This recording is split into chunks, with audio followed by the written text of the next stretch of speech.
Hello! Guys, magluto tayo ngayon ng gulay. Itong gulay na ito, pahapa parang sitaw. So, nilagay ko na po, lagyan natin, pinagsapa ko ng bawang at sa mantika. Ito, lagyan natin itong hipon.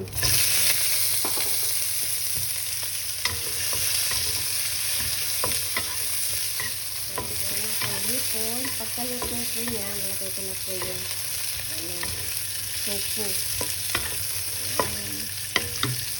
Madali na po maluto. At meron din po tayo sabaw. Ayan, ang ating sabaw. Ito po yung radish. Saka may ano po tayo, pork bone. Ayan. Yung dati ko po ginagawa ito, may bawang. Tapos may herbs po akong nilagay. Ayan po. Ayan. Ayan, yung bakuti packet po. So, ayan, itong ating sabaw ngayon. At ating gulay. At ano na po ako, nag-steam na isda.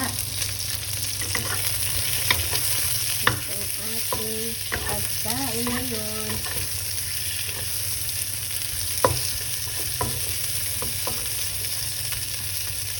So, habang hindi pa luto yung hipon, lagay natin itong sampo. Ayan.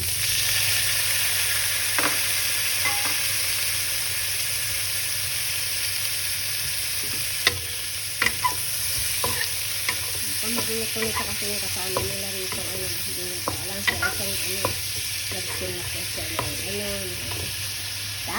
Ito naman po ating nilutuin. Ayan.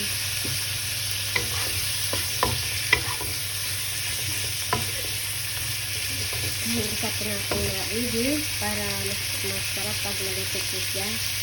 Ngayon, matutunin ko na po yung ating oyster sauce. Sandali lang po. At yung natin ang oyster sauce.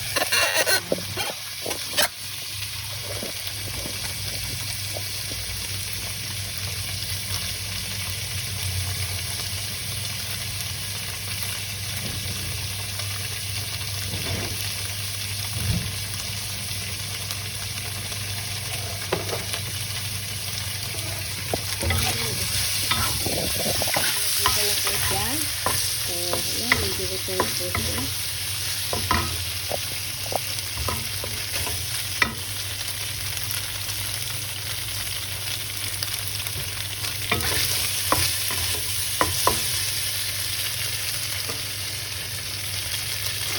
Lagyan natin yung gulay.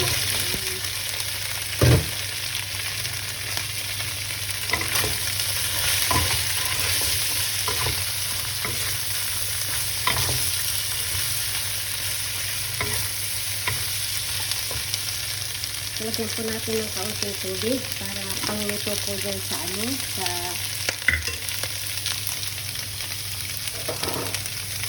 gulay.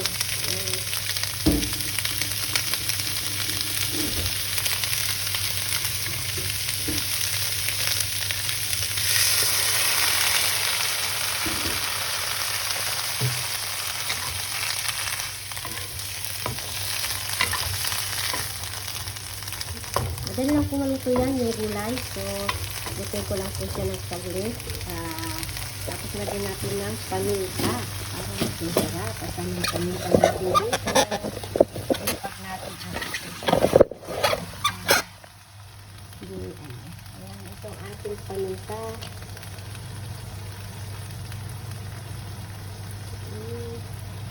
Tapos lagyan natin ng oyster sauce.